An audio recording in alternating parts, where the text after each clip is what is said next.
Pessoal, chegando aqui para responder mais uma pergunta que foi enviada no Instagram da Coda, então like, compartilha, assina aí o sininho, assina o canal, marca o sininho e compartilha com seus amigos que teremos muitos conteúdos, né? Conteúdos de codificação, live coding, como eu fiz na live passada e vou fazer em outras lives também. Então tem muita coisa legal aí para ser aprendida aqui no canal da Coder. Foi me mandado aqui uma pergunta que é o seguinte: como superar a dificuldade criativa na hora de codificar? Qual é o processo criativo do Léo para chegar nas soluções que ele chega com o código? Eu não sei se existe um processo criativo meu, digamos assim, eu acho que não, mas o que eu entendo que acontece, primeiro, é muito difícil quando você está desenvolvendo algo novo, que não é algo que você não fez anteriormente, você sair do ponto do zero até escrever o código completo, perfeito, tudo direitinho e tal, como uma linha reta. Basicamente, você vai usar muito o processo de refatoração. Eu acredito que a maioria das pessoas estejam familiarizadas com esse conceito de refatoração, mas basicamente é você construir um código, vai depender também da complexidade do código, de quanto planejamento você tenha, né? Eventualmente você planeja muito, cria diagramas, né? Criar um diagrama de caso de uso, depois você vai criando ali um diagrama de classes, depois você cria um diagrama de sequência, e eventualmente você pode ter um planejamento muito grande que na hora de chegar no código, você acaba, digamos assim, tendo uma facilidade maior para codificar exatamente porque você já gastou tempo, né, de planejamento para o código, mas imaginando que você vai cair direto no código, que você tenha, por exemplo, um projeto menor, que você vai já começar codificando, basicamente o que acontece no meu caso, vamos supor que eu tenha um escopo fechado, eu tenho um projeto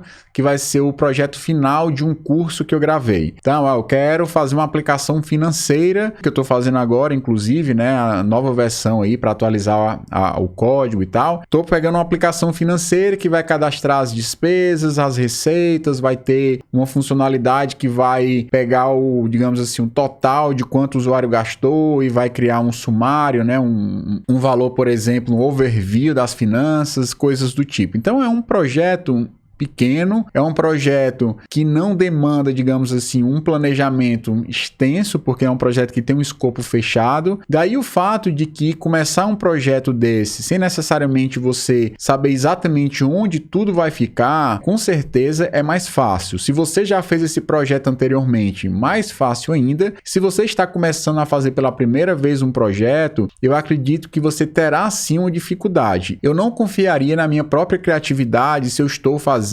algo completamente novo. Então, por exemplo, eu vou tocar jazz piano. Eu tenho um piano aqui do lado, né? Eu gosto muito de jazz e tal. Vou começar a tocar jazz e começar a improvisar. Por exemplo, se eu pegar aqui uma escala qualquer, eu peguei uma escala pentatônica e começo a tocar, não vai sair absolutamente nada parecido com o que lembra aí um cara bom, por exemplo, de jazz. Não vai sair. Por quê? Porque eu não tenho vocabulário ainda. Eu não gastei tempo escutando os bons, até escutando eu escutei, mas não gastei tempo pegando aquilo que eu escutei e tentando reproduzir exatamente como eu escutei, ou tentando aprender a partir de um curso, para daí eu ter vocabulário suficiente e conseguir realmente tocar com a minha própria musicalidade, com a minha própria visão. Isso demanda tempo. Então, minha primeira dica é, se você tem dificuldade criativa, comece a assistir ou comece a seguir algum tutorial, um bom tutorial, um bom curso, ou alguns vídeos, por exemplo, no YouTube, como criar aplicações, como organizar um back-end, porque a partir daí você vai tendo ideias e você vai começando a formar a sua caixa de ferramentas.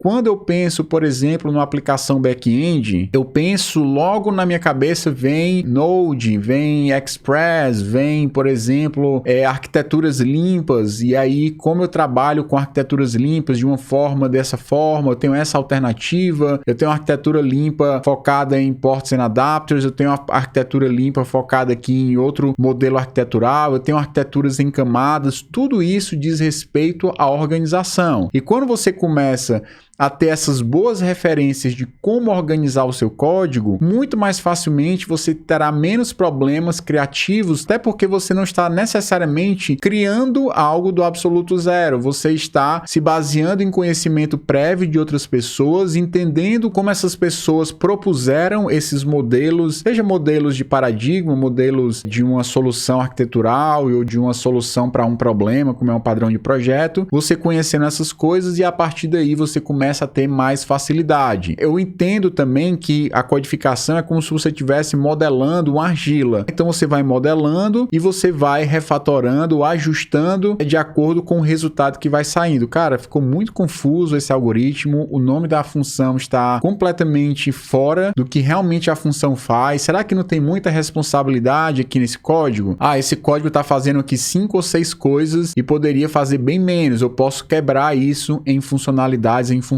diferentes. E aí você começa a refatorar, começa a melhorar, começa a testar o seu código e você vai percebendo que com o passar do tempo, com o passar do seu desenvolvimento ou da prática na codificação, você vai começar a perceber uma maior facilidade na hora de criar novas soluções. Então, por exemplo, se eu for criar uma aplicação em Spring Boot, por exemplo, ou em Node.js, ou em Python, muito provavelmente os códigos que eu vou criar nessas aplicações são códigos que de alguma forma, por mais que seja um código inédito para mim, eu nunca criei um código que vai persistir numa tabela que tem esses mesmos 8 atributos aqui, essas mesmas 8 colunas aqui. Mas na verdade, muitas coisas já vou usar de referências que eu li, referências que eu aprendi, códigos de outras pessoas que me influenciaram. Cara, sempre que tu for fazer uma função dessa forma, usa esse padrão, usa esse recurso, esse princípio aqui, porque esse princípio vai te ajudar muito a ter um código com a melhor qualidade e tal. Então, essas referências foram adquiridas ao longo dos anos, não é algo que acontece de uma hora para outra, não tem assim uma dica no sentido, ó, faça isso que tudo vai ficar mais fácil para você e você vai conseguir realmente codificar com uma criatividade maior. A minha solução é, legal, eu quero criar um projeto que vai fazer determinada coisa, eu quero criar um projeto que vai criar uma base de conhecimento, eu quero cadastrar artigos, cadastrar respostas dos meus alunos, blá blá blá, eu não sei por onde começar. Começa a ver e a pegar boas referências de pessoas que codificam aplicações em back-end, como é que as pessoas organizam uma aplicação em front-end e a partir dessas boas referências, dessas organizações, você vai tendo vocabulário suficiente para depois você começar a criar suas próprias soluções. Mas criar as próprias soluções do zero é muito difícil, entendeu? Criar, por exemplo,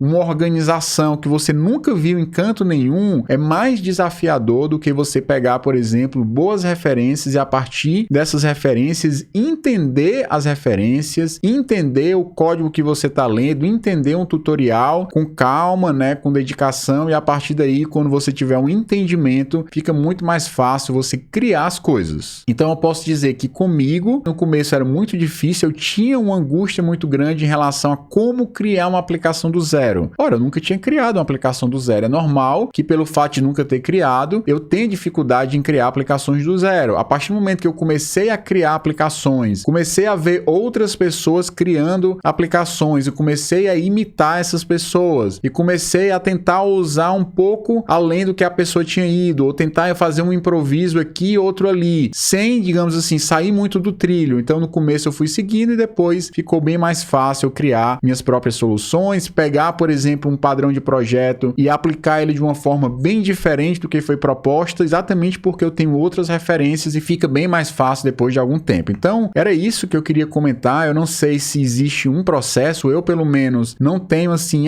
passo 1, 2 e 3. O que eu lembro é muita refatoração, muito ajustes, muita modelagem, não ficou legal e tal. E algumas pessoas têm alguns hábitos, por exemplo, quando eu for criar uma aplicação, eu gosto de começar pelo banco de dados, eu gosto de começar modelando as tabelas, porque aí eu modelo os dados e aí eu sei basicamente como é que eu vou organizar as entidades. Organizando as entidades, eu vou entender como eu vou fazer, por exemplo, os meus casos de uso, e aí você vai criando a aplicação. Você pode sim definir um processo de desenvolvimento seu ou usar de alguma outra pessoa, mas o fato é que você vai destravar sua criatividade a partir do momento que você tiver conhecimento, tiver boas referências, e a partir dessas referências você será capaz de criar suas próprias soluções, mas demanda tempo, demanda prática e demanda teoria. Beleza? Então era isso que eu tinha para falar com vocês nesse vídeo. Espero que eu tenha respondido, né? Porque nem tudo se responde com um passo a passo fechado para conseguir determinadas coisas. Muitas coisas não se resolve em um passo a passo, é muito mais tempo, dedicação, estudo que chega lá. E também pegar boas referências, seja cursos, tutoriais, vídeos no YouTube, que tem vários aí. Legal? Então é isso. Tem várias coisas acontecendo aqui no canal. Então se inscreve, compartilha e até o próximo vídeo.